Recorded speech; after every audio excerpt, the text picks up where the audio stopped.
ठीक है, तो अभी हम शुरू करते हैं। तो हमारी यूनिट 9 है आवाज। और आपको स्क्रीन दिख रही है ना? एक बार यस कोई मैम। बता दो। हाँ जी, ठीक है, तो अभी हम शुरू करते हैं। तो फर्स्ट हमारी यूनिट है, ये यूनिट 9 योग अभ्यासों की अध्यापन विधियां। तो इसमें सबसे बहुत छोटे छोटे क्वेश्चंस आते हैं, नॉर्मल से क्वेश्चंस आते हैं। और आपको इसमें भी कितने 5-7 क्वेश्चन आराम से मिल जाते हैं हर बार।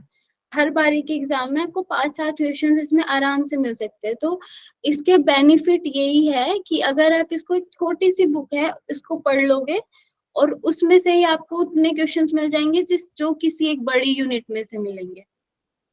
तो आप इसको बहुत अच्छे से और बहुत आराम से प्रिपेयर कर सकते हो। ठीक है, ये आपके यूनिट 9 है, सॉरी आपका पेपर 2 में योग अभ्यासों की अध्यापन विधियां। तो ये आपके पास ये बुक है अवेलेबल आपके पास? जी मैम। स्क्रीन पे है वो। हाँ जी, ये बुक है। और मतलब अगर आपके पास है ये घर पे भी, तो आप सॉफ्ट उसको स्किल। पूरा पूरा भी रीड कर सकते हो। अच्छा, जैसे भी है आप लोग इसको रीड कर सकते हो। अभी मैंने इसके शॉर्ट नोट्स बनाए हैं, तो आप लोग ऐसे पूरा पूरा रीड करोगे उसको तो भी वो आपको बहुत अच्छे से समझ आ जाएगी। तो देखिए, अच्छा अभी हम स्टार्ट करते हैं कि इसके 8 चैप्टर्स है इस बुक में। योग अभ्यासों की अध्यापन विधियां, जिसमें फर्स्ट चैप्टर है आपका विषय प्रवेश। सेकंड है योग एवं योग अभ्यास। थर्ड है अध्यापन विधियां, अर्थ एवं कार्य क्षेत्र। उसके बाद है अध्यापन विधियों के स्रोत, सोर्सेज। और उसके बाद है कक्षा प्रबंधन, क्लास मैनेजमेंट कैसे करना होता है। और उसके बाद है योग में अध्यापन साधन तथा इसका महत्व। और योग प्रशिक्षण में प्रश्न पूछने की कला और विज्ञान। उसके लास्ट है पाठ नियोजन, लेसन प्लानिंग। तो मतलब इस पूरी बुक में क्या है कि आपका पूरा योगिक मैनेजमेंट आप किस तरीके से आप टीच कर सकते हो, वो है इस पूरी बुक में।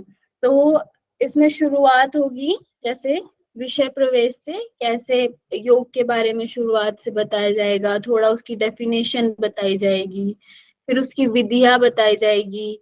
और उसके बाद सोर्सेज क्या है, हम क्लास मैनेजमेंट कैसे कर सकते हैं, क्वेश्चंस हमें किस टाइम पूछने चाहिए योगा क्लासेस में, और लेसन प्लानिंग हमें कैसे करनी चाहिए, ये सब में ये इस बुक में इंक्लूड है।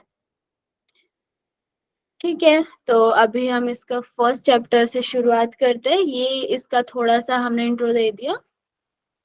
तो फर्स्ट चैप्टर है विषय प्रवेश, जिसमें क्या है प्राचीन काल में अध्यापन। तो सबसे पहले इसमें बताया गया है कि पहले के टाइम में कैसे पढ़ाया जाता था, कैसे होती थी लर्निंग, टीचिंग लर्निंग हमारी। तो अकॉर्डिंग टू श्रीमद् भगवत गीता, प्राचीन काल में प्रश्नों के द्वारा तथा आदर तथा सेवा के माध्यम से शिक्षा ली जाती थी। देखिए, जैसे मैंने अभी आपको बताया स्टार्टिंग में ही कि हम प्राचीन काल में या अभी भी हमें क्या करना है कि हमें थोड़ी इंटरेक्टिव बनानी है अपनी क्लास को। हमें बातें करते रहना है, बीच बीच में एक दूसरे से कुछ ना कुछ क्वेश्चंस पूछते रहना है। तो वो आप लोग के ज्यादा समझ में आएगा, वो ना कि वो कि आप बस सुन रहे हो, मैं बस बोल रही हूँ। तो आप लोग को ऐसे ज्यादा समझ में आएगा। ठीक है, तो पहले भी कैसा होता था, अकॉर्डिंग टू श्रीमद् भगवद गीता भी बताया गया है कि प्राचीन काल में प्रश्नों के द्वारा आदर तथा सेवा के माध्यम से शिक्षा ली जाती थी। प्रश्न पूछते रहते थे विद्यार्थी जो थे, और उनके गुरु उनको आंसर्स करते थे। जैसे बोलते हैं ना, जिज्ञासु भाव से हमें पढ़ाई करनी चाहिए। तो वही हमारे अंदर कुछ ना कुछ जिज्ञासा होनी चाहिए कि ऐसा क्यों था, ऐसा क्यों नहीं था। तो तब आप ज्यादा अच्छा सीख पाओगे। वो आपने टीचिंग एप्टीट्यूड पढ़ा होगा, तो उसमें क्या था कि आप जब एक आपका लेवल्स होते हैं उसमें 2-3, तो लेवल्स में मतलब हम हमारे माइंड में कैसे बैठेगी चीजें, तो हमें उस तरीके से पढ़ाई करनी है। आ रही ना आपको आवाज मेरी? जी मैम, आ रही है। जी। ओके, तो उसके बाद है गुरु के साथ रहकर शिक्षा प्राप्ति का सर्वोत्तम साधन था। अब उसके बाद आता है कि पहले क्या होता था, पहले के टाइम में या अभी के टाइम में भी, कि गुरुओं के साथ रहना और उस तरीके से शिक्षा प्राप्त करना, वो एक सर्वोत्तम साधन था। मतलब वो सबसे अच्छी चीज थी कि हम गुरु के साथ रह के और शिक्षा प्राप्त कर रहे हैं। क्योंकि अब इसका एक छोटा सा एग्जाम्पल अगर हम देते हैं, तो जैसे हम घर पे होते हैं, तो घर पे बस हम थोड़े टाइम के लिए स्कूल जाएंगे, फिर घर आ जाएंगे, फिर घर जैसा जो हमें पूरा एनवायरनमेंट मिलेगा वही हम वैसे ही हम बन जाएंगे। लेकिन अगर हम गुरु के साथ ही रहेंगे, तो हमारा पूरा एनवायरनमेंट सुबह से शाम तक, रात तक, पूरे का पूरा एनवायरनमेंट वो गुरु के साथ ही होगा। हम किस तरीके से हमें पढ़ना है, मतलब ओवरऑल हमारा पूरा बिहेवियर उसमें आ जाएगा। तो ये एक सर्वोत्तम साधन था गुरु के साथ रहकर सीखना, शिक्षा लेना। उसके बाद है शुरुआत प्रार्थना के साथ की जाती थी। गुरु व शिष्य साथ साथ सह अध्ययन के भाव से करते थे। गुरु शिष्य के बीच तर्क वितर्क, चर्चा, वाद विवाद हुआ करते थे। मीन्स क्या है इसका, कि जैसे हम लोग हैं, योग वाले बच्चे जो है, हम लोग को तो पता है कि हमें प्रार्थना से शुरुआत करनी है, या फिर हम लोग करते भी है प्रार्थना से शुरुआत। लेकिन बहुत सी जगह अभी बाहर आप कोई और कोर्सेज करोगे, तो वहां पे कोई प्रार्थना, कोई कुछ भी नहीं होता, नहीं होता। तो ये चीज पहले हुआ करती थी, लेकिन खैर हम योग के स्टूडेंट्स हैं, तो हम अभी भी वो फॉलो कर रहे हैं। तो इसके बाद इसमें बताया गया है कि गुरु व शिष्य साथ साथ सह अध्ययन के भाव से करते थे, एक दूसरे के साथ। जैसे हमारे एक श्लोक भी है कि हम साथ साथ पढ़ के साथ साथ वृद्धि करें, इस तरीके से। तो वैसे ही हमें एक दूसरे के साथ पढ़ना है, सीखना है। सीखने की बोलते हैं, सीखने की कोई उम्र नहीं होती। तो वैसे ही कि गुरु और शिष्य दोनों ही एक दूसरे से कुछ ना कुछ सीखते हैं। वो क्वेश्चंस की हेल्प से सीखते हैं, या फिर हम आंसर करते हैं उसकी हेल्प से सीखते हैं। और क्या है, गुरु शिष्य के बीच तर्क वितर्क, चर्चा, वाद विवाद हुआ करते थे। मीन्स इसको पॉजिटिव लेना है। जैसे तर्क वितर्क करते थे वो लोग कि नहीं, ऐसा नहीं है, ऐसा है। तो उससे वो और ज्यादा सीखते थे। तो ये था उनका गुरु और शिष्य के बीच में इस तरीके का उनका रिलेशन था। ठीक है, तो ये है प्राचीन काल में कैसा अध्यापन था, ये हमने इसका बताया। ठीक है, सभी को समझ आ रहा है? जी मैम, आ रहा है। जी, ठीक है। उसके बाद है अध्यापन का अधिकतर कार्य मौखिक होता था। उसके लिए अच्छी बार बार पाठन व स्मृति शक्ति आवश्यक थी। और आप लोग छोटे छोटे नोट्स बनाते रहिए साथ में। मतलब एक दो वर्ड्स में अगर आप लिख सकते हो, तो वो तो बेस्ट है आप लोगों के लिए। आप एक बारी में पढ़ोगे, आपको सब याद आ जाएगा फिर। तो इसमें क्या है कि अध्यापन का अधिकतर कार्य मौखिक होता था। जैसे आज के टाइम में क्या है, हम छोटी छोटी चीजों को लिखते हैं, लिख के हम याद करते हैं। लेकिन पहले क्या होता था, उनकी स्मृति शक्ति उतनी अच्छी थी, या कह सकते हैं वो बन गई थी, क्योंकि कुछ याद करना होता था उनको। उनको पता है कि हमें याद ही करना है। तो उनकी स्मृति शक्ति बहुत अच्छी थी, और वो आवश्यक भी थी उनके पाठन के लिए। उसके बाद है शिष्य केवल विषय वस्तु से नहीं, बल्कि आचार विचार से भी सीखते थे। जैसे मैंने अभी आपको बताया कि सिर्फ एक सब्जेक्ट का हमें फॉर्मेट दे दिया कि आपको ये पढ़ाई करनी है, बस इतनी शिक्षा नहीं है।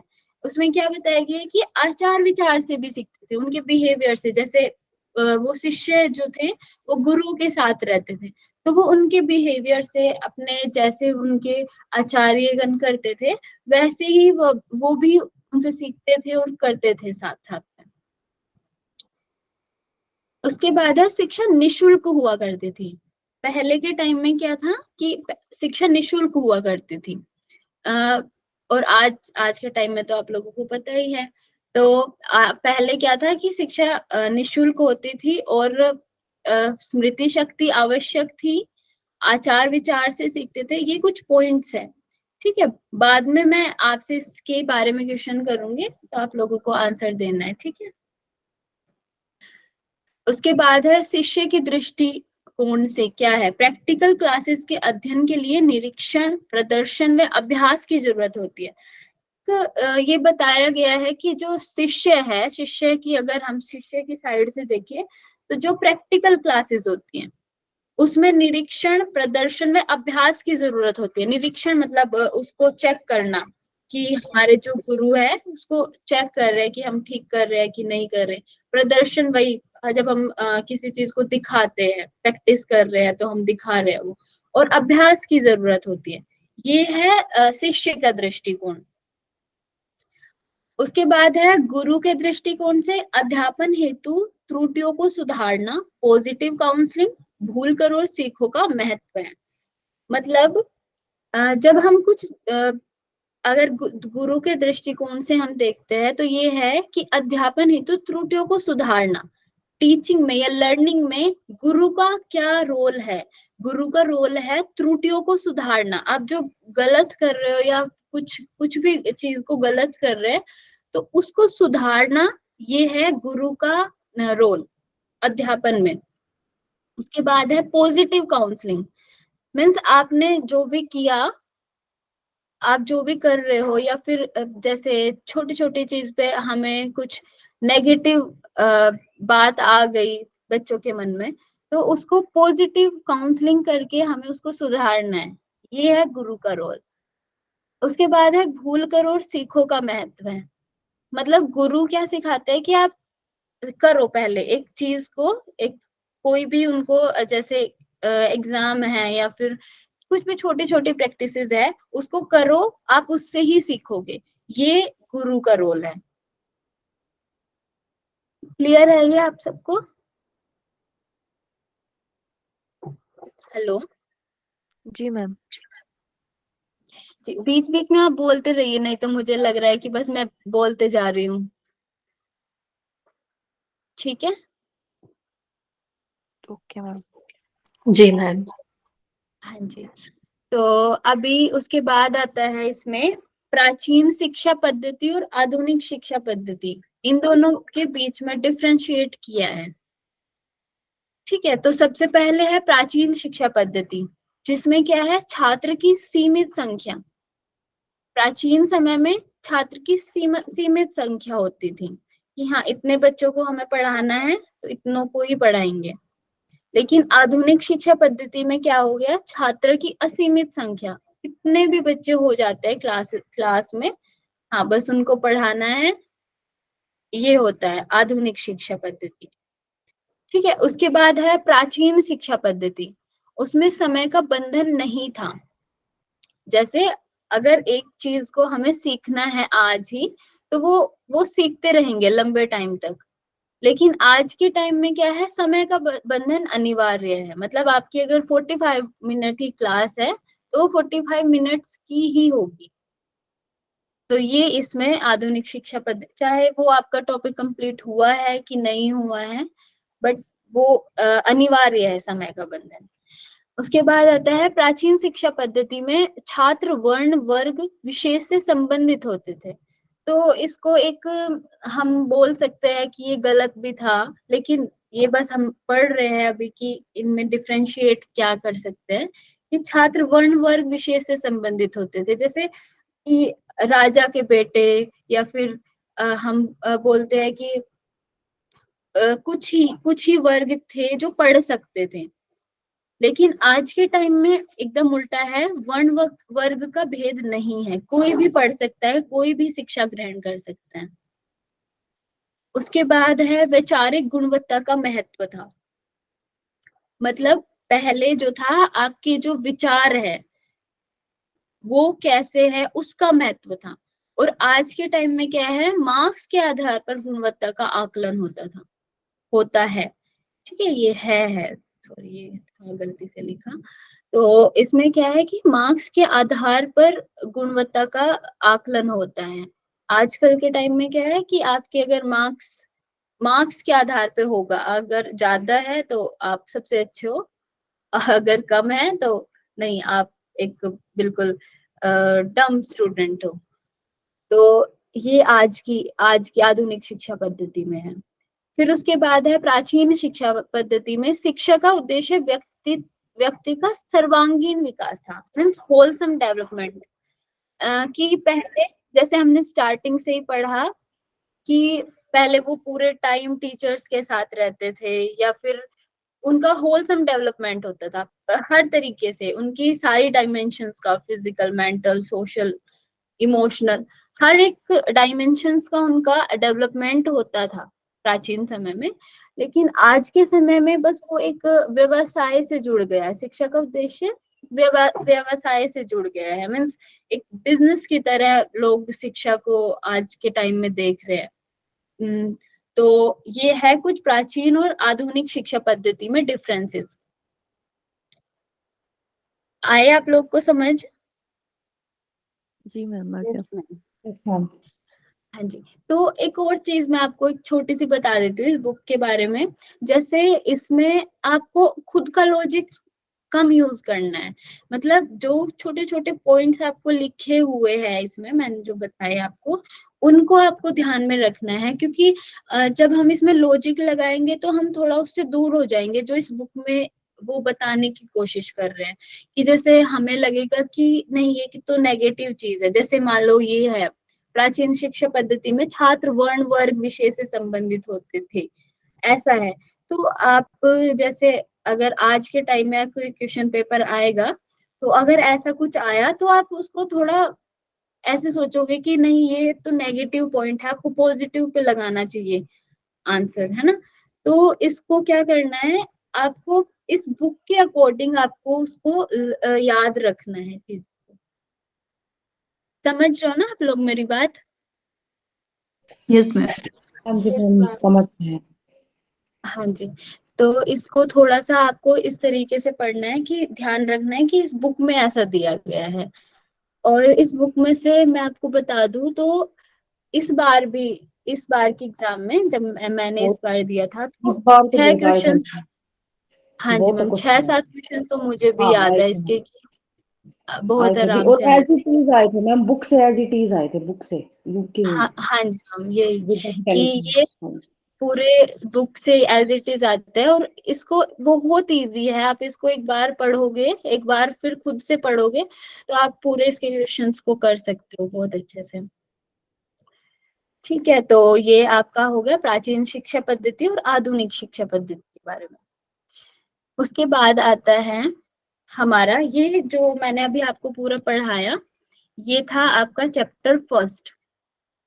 ठीक है, तो अभी इसके बारे में मैं थोड़ा सा आप लोग से पूछ लेती हूँ। आप लोग को जितना भी समझ आया आप मुझे बताना।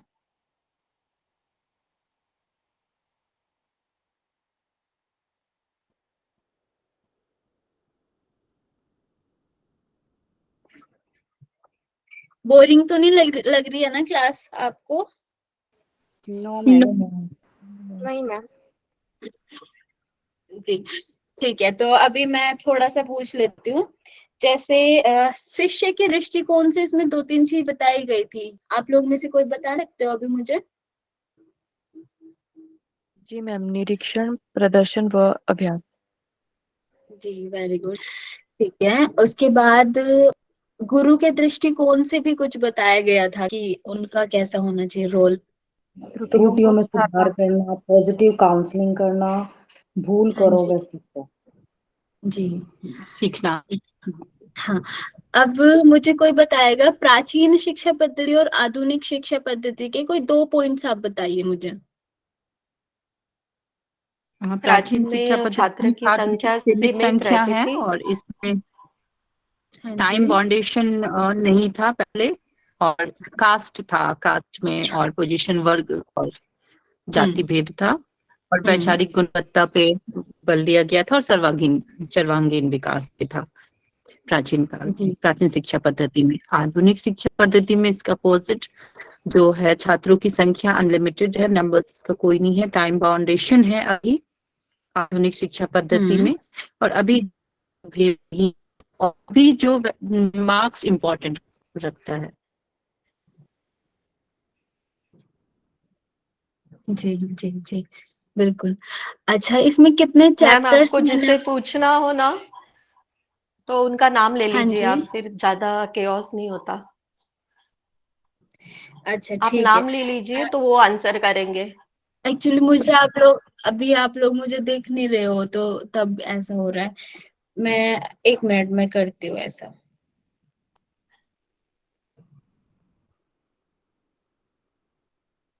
हाँ जी, तो अच्छा आप ये बताइए मुझे कि इसमें कितने चैप्टर्स है? अभी तक जो बता रहे थे आप लोग, उसमें से कोई अलग कोई बोलेगा इस बार?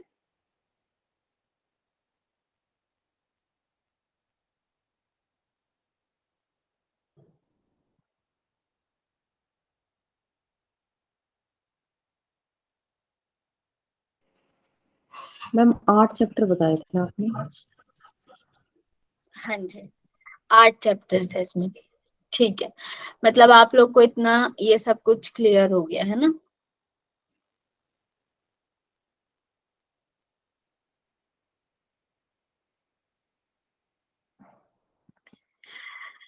ओके, तो अभी हम चैप्टर 2 पे चले। जी मैम। जी मैम। जी मैम, टाइम तो चलते हैं। हाँ जी हाँ जी ठीक है। ओके ओके, तो ये है आपका चैप्टर 2, जिसमें है योग एवं योग अभ्यास। तो इसमें क्या है, योग एक अत्यंत प्राचीन ज्ञान अनुशासन है। इसमें योग की डेफिनेशन इसमें बताई गई है। तो जैसे योग के बारे में क्या बताया गया है, योग एक अत्यंत प्राचीन ज्ञान अनुशासन है। यह भारत की अत्यंत महत्वपूर्ण व मूल्यवान पैतृक संपत्तियों में से एक है। तो इसको ज्ञान अनुशासन और एक हमारी पैतृक संपत्तियों में से एक बताया गया है योग को। उसके बाद हमारे कुछ मिसकंसेप्शंस है इसमें, कि योग से रिलेटेड क्या मिसकंसेप्शंस है जो आज के टाइम में फैले हुए हैं। वो क्या है, जैसे योग सामान्य के लिए नहीं, विशेष व्यक्तियों के लिए है। क्या बोला जाता है कि मैम योग जो पैतृक है, मतलब क्या होता है? पैतृक मतलब हमारे पेरेंटल, जैसे बोलते हैं ना कि हमारे ग्रैंडफादर से कोई संपत्ति होती है, जैसे। परंपरागत। हाँ जी, वही। ठीक है, तो अभी इसके मिसकंसेप्शंस हम देखते हैं। योग सामान्य के लिए नहीं, विशेष व्यक्तियों के लिए है। जैसे बोलते हैं कि नॉर्मल लोग जो है वो भी नहीं कर सकते योग को, विशेष व्यक्तियों के लिए है। जैसे इसमें हम एग्जांपल दे सकते हैं, जैसे कोई अभी आज के टाइम में जैसे हम देखते हैं कि कोई ओबेज है कोई पर्सन, तो हम बोलते हैं कि ये यही योग करेगा। नॉर्मल जो है, एकदम हेल्दी जो है, हेल्दी जो दिख रहे हैं हमें सामने से, वो योग नहीं कर सकता, ऐसा ऐसा सोचा जाता है। ठीक है, तो दूसरा है, ये है क्या, योग सामान्य के लिए नहीं, विशेष व्यक्तियों के लिए है। ये एक मिसकंसेप्शन है। ठीक है, उसके बाद है योग अलौकिक विचारों चमत्कारों से संबंधित है। मीन्स अभी देखा जाता है कि जो योग है उसको चमत्कारों से डिनोट किया जाता है, कि इसमें तो ये चमत्कार हो जाएगा। जैसे तंत्र विद्या है जो योग का एक पार्ट है, तो उसको तो बिल्कुल ऐसा सोचा जाता है कि ये कोई चमत्कार है, जादू टोना है। तो उस तरीके से इसका एक मिसकंसेप्शन है। थर्ड है योग रहस्यवाद, जादू टोना या विविध प्रकार के इंद्रिय दमन के समकक्ष है। कि ये जो योग है वो रहस्यवाद, जादू टोना या विविध प्रकार की इंद्रिय दमन, मतलब योग जो करने वाले हैं वो एकदम रहस्यवादी, या फिर जैसे मैंने अभी बताया कि जादू टोने की तरह इसको देखा जाता है। उसके बाद है योग एक चिकित्सा पद्धति है जो सारे रोग ठीक कर सकती है। कुछ लोग या मोस्ट ऑफ द पर्सन्स ये सोचते हैं कि ये एक चिकित्सा पद्धति है योग। योग को मोस्टली जो आज के टाइम में लोग हैं वो कैसे जानते हैं कि ये एक चिकित्सा पद्धति है, बस एक थेरेपी वाला जो पार्ट है योग का, उसको लोग जानते हैं। उसके बाद योग एक दर्शन है जिसमें विश्व संबंधित तात्विक सिद्धांतों का विचार किया होता है। तो बहुत से लोग क्या मानते हैं कि योग एक दर्शन है, जैसे योग दर्शन हम पढ़ते हैं कि इसमें तात्विक सिद्धांतों के बारे में बताया गया है। बहुत से लोग ऐसा मानते हैं। उसके बाद है यौगिक व्यायाम पद्धति मात्राएं, और बहुत ज्यादा संख्या में लोग क्या जानते हैं कि योग सिर्फ वही जो हम आसन करते हैं, प्रैक्टिसेस करते हैं, वही योग है। तो ये कुछ मिसकंसेप्शंस है योग के बारे में। ठीक है, जी मैम। समझ में आ रहा है ना कोई? Yes ma'am. 1 मिनट दीजिए बस मुझे, 1 मिनट।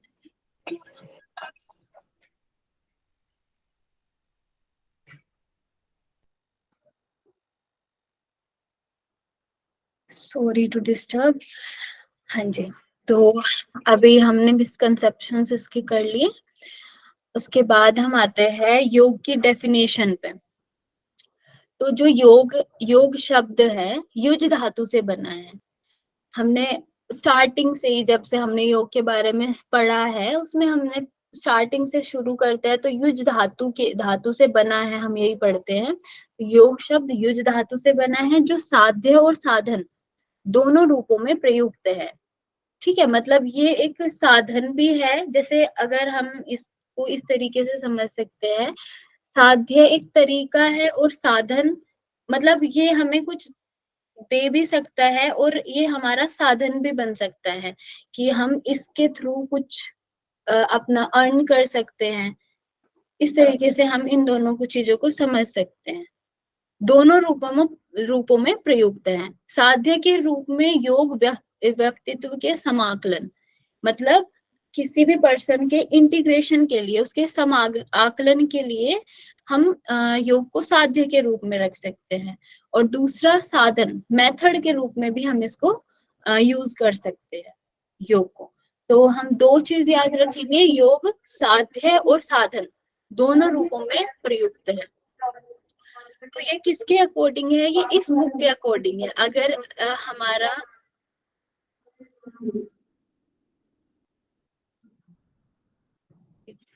तो जैसे हमारा अगर एक क्वेश्चन बनता है कि साध्य और साधन दोनों रूपों में प्रयुक्त है योग किसके अनुसार, तो ये इस बुक के अनुसार आएगा, क्योंकि ये डेफिनेशन हम इसके ही अकॉर्डिंग पढ़ रहे हैं इसमें।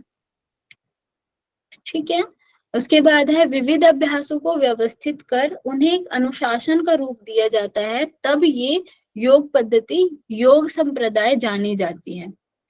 जैसे हठ योग, भक्ति योग, कर्म योग आदि।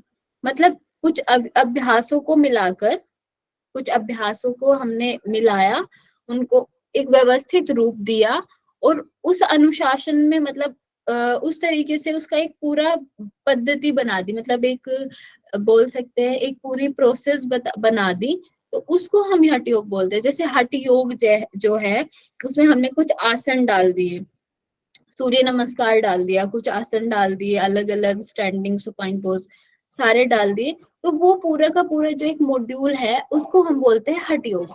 वैसे ही भक्ति योग, जैसे हमने भक्ति योग में कुछ ना कुछ ऐसा डाल दिया कि ये भजन कीर्तन, निधि ध्यासन, ये जो सारी चीजें हैं, आपके नवदा भक्ति जैसे हम पढ़ते हैं, तो ये पूरा का पूरा जो एक मॉड्यूल बना दिया भक्ति योग का, तो ये आपको भक्ति योग के नाम से जाना जाता है। तो इसी तरीके से इसमें बताया गया है कि कुछ कुछ अभ्यासों को व्यवस्थित करके जो एक पूरा एक अनुशासन का एक मॉड्यूल का रूप दे दिया जाता है, हम उसको हम योग संप्रदाय जाने जाते हैं। जैसे अलग अलग योग संप्रदायों के नाम से वो जाने जाते हैं, हठ योग, भक्ति योग, कर्म योग, ज्ञान योग, इस तरीके से।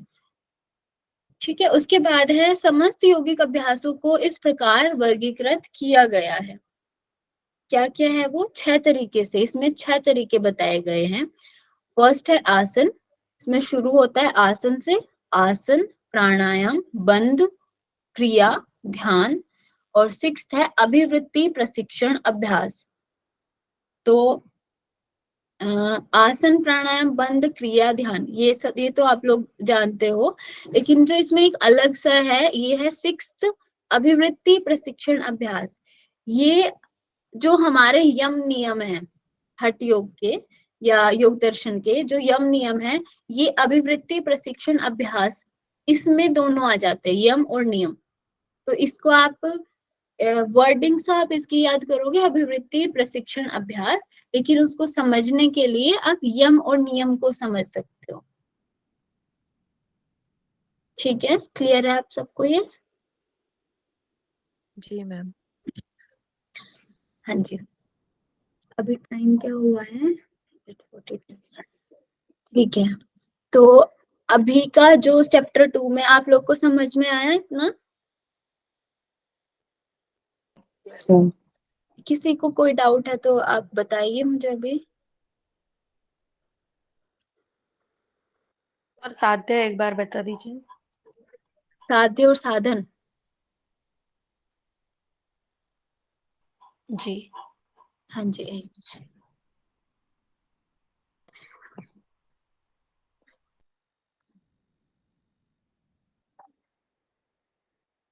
हाँ जी, तो साध्य के रूप में योग व्यक्तित्व के समाकलन के लिए, मतलब साध्य के रूप में जैसे हम योग से अपने बारे में जान सकते हैं, अपना समाकलन कर सकते हैं, अपने बारे में समझ सकते हैं, इस तरीके से योग को साध्य के रूप में बताया गया है कि वो हमारे बारे में हमें समझा सकते हैं। योग व्यक्तित्व के समाकलन उसके लिए है, इंटीग्रेशन के लिए है। जैसे हम मेंटल फिजिकल, हम कैसे इन सारे डायमेंशंस को एक जगह करके अपने आप को, अपने व्यक्तित्व को और ज्यादा कैसे उठा सकते हैं, ये जो है इंटीग्रेशन ऑफ आर डायमेंशंस, ये है साध्य। साध्य के रूप में योग को इस तरीके से हम प्रयोग कर सकते हैं। ठीक है, समझ आया आपको ये? यस किस मैम। तरह से? Time, yes yes time. हाँ जी, तो ठीक है, अभी आज हम इतना ही करते हैं। ठीक है, आप लोग में से और जो जो क्वेश्चंस है आप लोग पूछ लीजिए अभी। हम फिर नेक्स्ट आसन से जो शुरुआत वो कल से करेंगे। इसमें अभी तक कोई क्वेश्चंस है तो आप बताइए मुझे।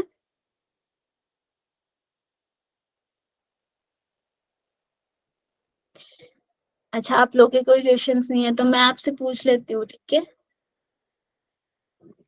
हाँ हेलो मैम, समाकलन हाँ जी। क्या है? समा समाकलन मतलब इंटीग्रेशन। समाकलन जैसे हम पढ़ते हैं ना कि योग का मतलब होता है सम करना किसी दोनों चीजों को, है ना, योग करना किसी चीजों का। तो वही है कि हमारे जो फिजिकल मेंटल इमोशनल जो सारी डायमेंशंस है हमारी, उन सबको एक साथ इंटीग्रेट करके योग हमें उनको समझाता है, सिखाता है उसके बारे में। Okay ma'am, thank you. और कोई क्वेश्चंस किसी का?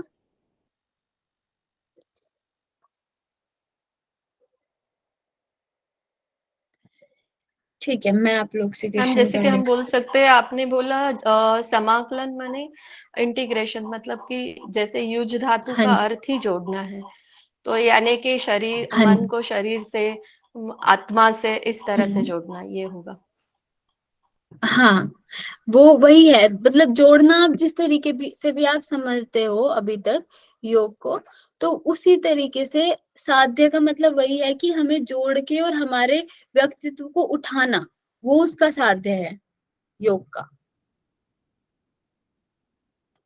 मैम एक्चुअली इसमें ना बहुत हाई लेवल के हिंदी वर्ड्स आते हैं जो हाँ जी, वी आर महाराष्ट्र में, मतलब मैथ तो बहुत जी प्रॉब्लम जी होता जी। है कि, और एग्जाम में भी ऐसा ही हुआ कि वो समझ ही नहीं आ रहा था कि क्या हम्म, बोलना चाह रहे क्वेश्चन में, इसलिए पूछ लेते हैं बार बार कि क्या मीनिंग होता है इसका। हाँ हाँ हाँ, ठीक है, ठीक है। आप लोग मेरे से कोई भी सवाल करिए, जो भी आपको समझ में नहीं आ रहा, मैं जितना हो सके मैं आपको बताऊंगी। ठीक है, बस ये इसका यही है कि अगर आपको ये समझ आ जाएगा तो फिर ये आपको बहुत इजी लगेगा, और मतलब आपको सबसे इजी पूरी की पूरी यूनिट 2 में आपको यही लगेगा। एक छोटी सी बुक आपको बस पढ़नी पड़ेगी उसके लिए, और ये भी आपका इसमें ही कंप्लीट हो जाएगा। और आप और एक और चीज कर सकते हो, जैसे मैंने ये पॉइंट्स में लिखा है, आप रीड कर सकते हो पूरी बुक को। जैसे आज मैंने फर्स्ट और सेकंड चैप्टर का थोड़ा सा हाफ पढ़ाया है, तो आप लोग इतना ही अगर आज ही पढ़ लोगे तो वो आपको एकदम याद रह जाएगा फिर पूरे टाइम के लिए। ठीक है, मैं आप लोग से फिर थोड़े से क्वेश्चंस कर लूं।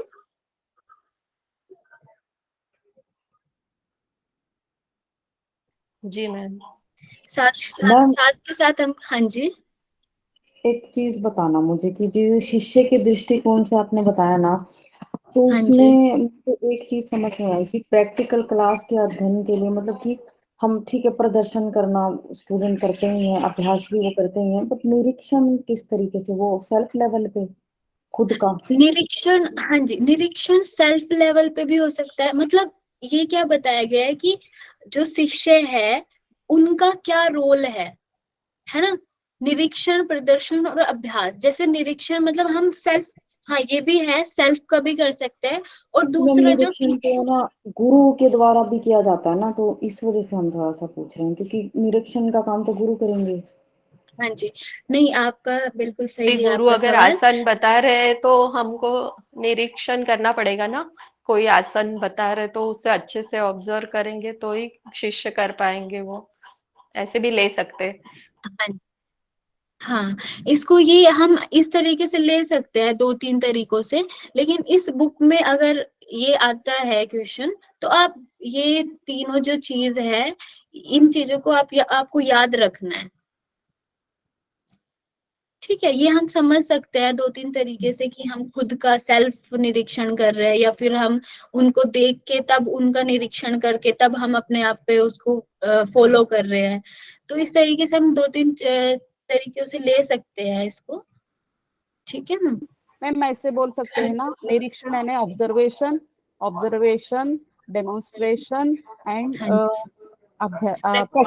प्रैक्टिस। हाँ जी, हाँ जी, बिल्कुल आप ऐसे कर सकते हो। अच्छा, अगर आपको ऐसे वर्डिंग्स की प्रॉब्लम है तो मैं फिर इसको थोड़ा साथ में ब्रैकेट में इंग्लिश में भी लिख दूंगी जब आपको भेजूंगी उससे पहले। ठीक है, जी हाँ जी। जी जी मैम। और अगर और भी कोई प्रॉब्लम है तो आप मुझे पूछ लीजिए साथ साथ में ही। ठीक है, तो अभी मैं थोड़ा सा पूछ लेती हूँ आप लोग से, आपके याद भी रह जाएगी चीजें। ठीक है, तो जैसे चैप्टर 2 है हमारा, चैप्टर 2 का नाम मैंने क्या बताया था आप लोग को? योग एवं विषय, योगाभ्यास। योगाभ्यास। योग एवं ठीक योग है, अभ्यास। हाँ जी, ओके। उसके बाद है, उसके कुछ मिसकंसेप्शंस बताए थे। अच्छा, मुझे बताएंगे कृष्णवी जी बताएंगे। जी मैम। पहला पॉइंट है, योग सामान्य व्यक्ति के लिए नहीं है। योग अलौकिक विचारों से संबंधित है, चमत्कारों से जुड़ा है। योग हम्म, रहस्यवाद, जादू टोना या विविध प्रकार के इंद्रिय दमन के समकक्ष है। योग एक चिकित्सा पद्धति है जो सारे रोग को ठीक कर सकती है। योग हम्म, एक दर्शन है अ, जिसमें विश्व संबंधी तात्विक सिद्धांतों पर विचार किया जाता है या बतलाया जाता है, अध्ययन करते हैं। योग एक व्यायाम पद्धति मात्र है। वेरी गुड, बहुत अच्छा बताया कृष्णवी जी आपने। ठीक है, अभी मुझे बताएंगी नेहा, नेहा धिंगिया जी। ये मुझे बताएंगे योग की परिभाषा जो इसमें बताई गई है, वो आप बताइए नेहा जी। हेलो नेहा जी, आपको आवाज आ रही है मेरी? जी मैम थोड़ा बिजी थे, हम थोड़ा बाहर थे। हाँ हाँ जी जी, मैम, क्या पूछ रहे हैं? मैं जी पूछ रही हूँ इसमें, परिभाषा। जी हाँ जी। जी, जी मैम, तो आपने जैसे कि हमने पहले भी पढ़ी है योग की परिभाषा, तो योग शब्द युज धातु से बना है, हाँ जो जी, साध्य और साधन दोनों रूपों को दर्शाता है। हम्म, मैम बस इतना ही मुझे हाँ, समझ में आया है। हाँ, नहीं ठीक है, आपको ये जी याद रखना है, इसके जो 2 वर्ड्स जो इसमें दिए गए हैं ना, साध्य और साधन, उन दोनों को आपको याद रखना है कि हम योग जो है इसमें साध्य और साधन के के रूप में बताया गया है। ठीक है, तो जी ये मैम, अगर ओके मैम। ऐसे ही क्वेश्चन बन सकता है कि ये योग की ये डेफिनेशन कहाँ पे दी गई है, किस बुक में या किस यूनिट से है। ठीक है, तो आप लोग को ये याद रखना है। उसके बाद मैंने कुछ इस प्रकार कुछ वर्गीकरण बताए हैं कि इसमें योग के 6 तरीकों से वर्गीकरण किया गया है। वो आप कोई बताएगा मुझे? अ, मीरा जी बताएंगी, मीरा नामा जी। सॉरी मैम, मैं अभी ज्वाइन किया है। अच्छा, ओके। सात्विक जी, सात्विक जी आप बताइए।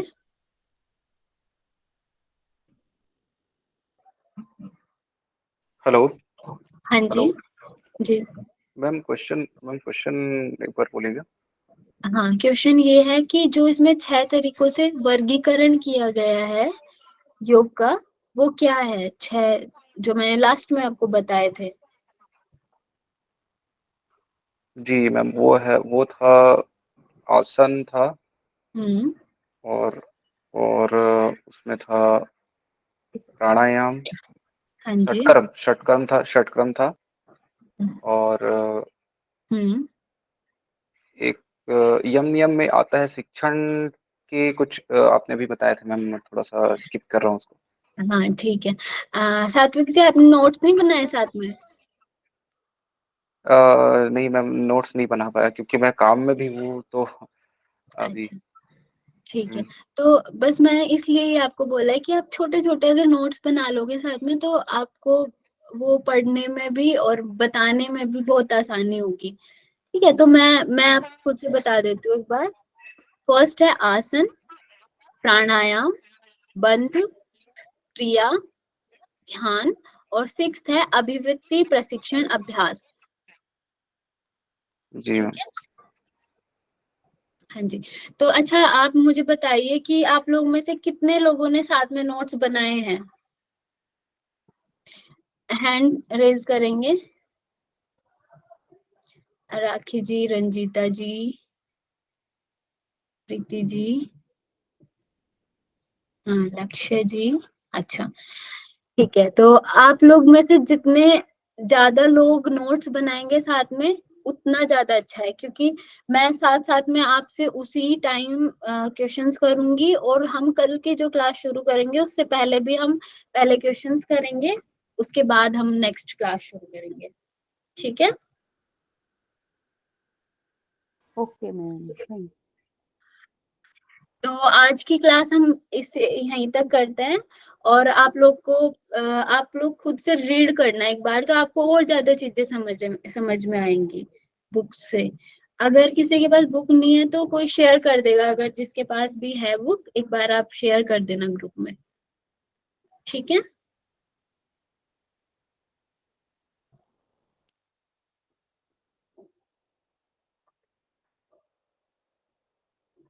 हाँ जी, ठीक है। तो अभी हम इसको खत्म करते हैं। कौन कराएगा शांति पाठ?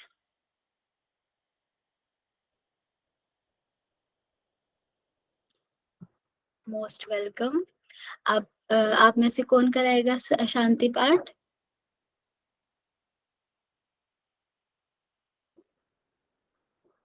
मैम मैं करवा देती हूँ। हाँ जी, कराइए। किसी भी आसन में बैठ जाइए, हाथों की ध्यान मुद्रा, आंखें कोमलता से बंद, महामृत्युंजय मंत्र बोल के शांति पाठ करते हैं।